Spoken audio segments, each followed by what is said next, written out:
One aspect that we need to look into. They are getting this amount of iodine from a whole food source. Natural source. Hindi pwedeng, iodine and this amount. No, you have to get it. Basically, what God gave us is just it. I mean, yun ang tama talaga. Like, seafoods, hindi pwedeng, iodine lang ang kakainin ko kasi yun lang yung, in the first place, you don't even know how much is your level of iodine. So, it's not safe to be taking pure like iodine unless you have a baseline. Pero you are very safe with a whole food source, always yan. Because that's what was given to us in the first place. For example, you can now buy kasi iodine from kelp. Basically, it's in other words, it's a natural food source, but it's coming from kelp. So to me, it's superior to an artificial form of iodine. So, okay. So, marami tayong nabibigay sa inyo pong mga tips on how to maintain some of your health and your thyroid. But let's go to the next question from 0926-746-7435 from Mercy. Ano po ba ang gamot sa fatty liver? Naku, marami tayo mapapag-usapan tungkol sa fatty liver. Doc, you want to start with that? Yes, I've had quite a number of cases na fatty liver. And define na. Ano ba ang fatty liver? Yung atay mo na balot ng taba. And inside the cells. As well as inside. So may mga in between, kumbaga, meron kang marbling, ang tinatawag nila, no? Like kung beef yon. And then you have the Kobe beef, marbled liver yon. So ganun ang nangyayari.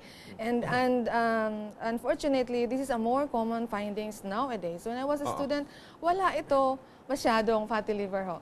And goes with it most of the time, elevation of the liver enzymes.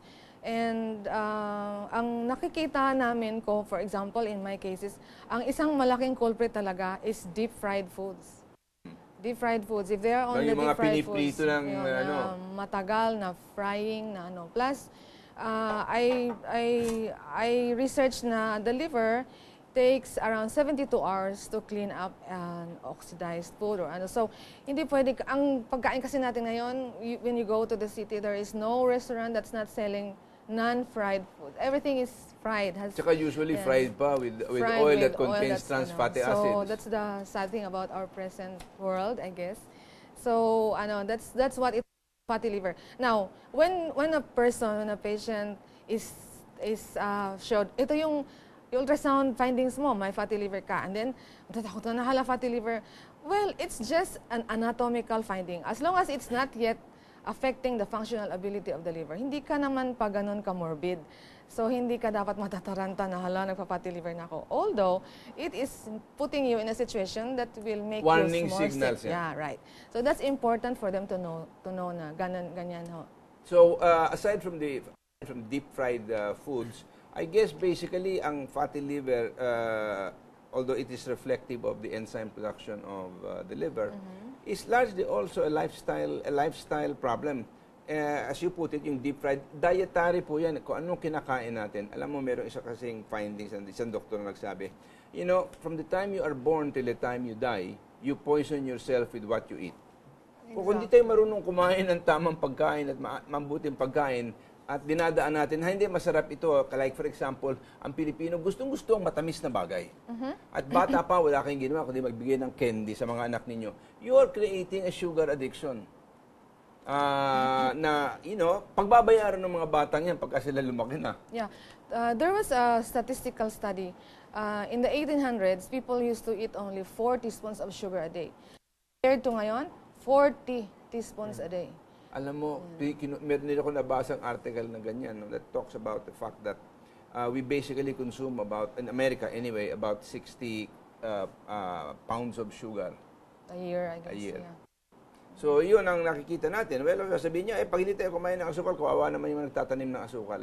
No, it's alam nyo, bago nagkaroon ng ganitong problema, kinakain mo dyan, muscovado, at saka yung brown na asukal, hindi yung refined. Kasi yung proseso pagpapaputi ng asukal, gumagamit sila ng mga chemicals para mawala yung color. So maganda nga, parang puti-puti, parang ang linis-linis. Punong-puno naman ng ibang klaseng chemicals na hindi mabuti para sa kalusugan ng tao. Marami na rin pong makikita ngayon ng mga sugar substitutes na natural.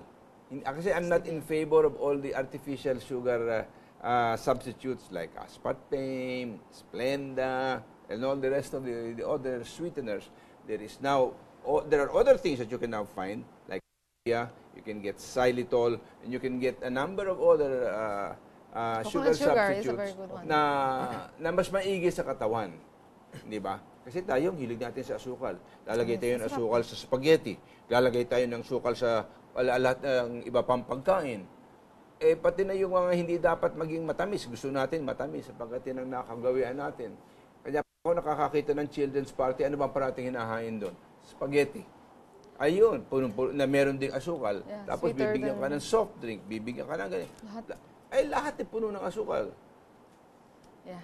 Paano gagawin natin? So, dito, if you don't want a fatty liver, you have to examine your own lifestyle to find out kung ano mas maganda mong maiiwas, kung anong pwede mong i-adjust para hindi nangyayari yon. Then, of course, maybe what you should do is, as Dr. said, pumunta ka sa, para mapag-examine ng maigi yung liver mo, para malaman kung ano ang enzyme profile and production ng iyong liver so that you can tell.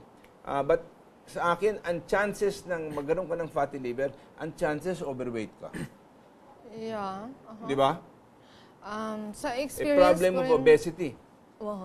Experience ko rin sa mga patients, even by changing the diet to non-oily for at least 2 weeks, it really reverses. Laki na ng improvement, no? Non-oil talaga, like bulang lang ka lang, or laswa in the Bisaya, or we call it lauoy, and paksiw na isda, or sinigang, inihaw, walang oil talaga. Walang oils. Tsaka maski na yung itlog mo, malasado na lang sana. Or hard-boiled. You can poach the egg. You can poach the egg. Kanya, malasado, o kaya hard-boiled mo, pero hindi mo piniprito. There's one concern. People will say, well, anyway, fatty liver lang yon, hindi naman ganun serious. So, the audience should be well informed. Fatty liver is an issue, a warning, because actually, if you don't treat the fatty liver, it will now progress into cirrhosis of the liver. And when the cirrhosis of the liver comes cancer in, na yan. ang kadugtong nun is already cancer of the liver. Kaya kung halimbawa, yung mga may fatty liver, they really have to go and seek some of the advice of the, like for instance, Dr. Alao, for the purpose of correcting their lifestyle or perhaps doing some detoxification para mabigyan ng hinga ang organ, yung liver organ. Give it a chance to recover Detox, and like to be restored in its function and its vitality. Because actually, ang sa atin naman, regenerative medicine is restoring the organ back to its normal form. That is why regenerative medicine is the name of the game. Okay. From 0927-874-7461, di ba nakakataas ng uric acid ang palaging mag-soy diet?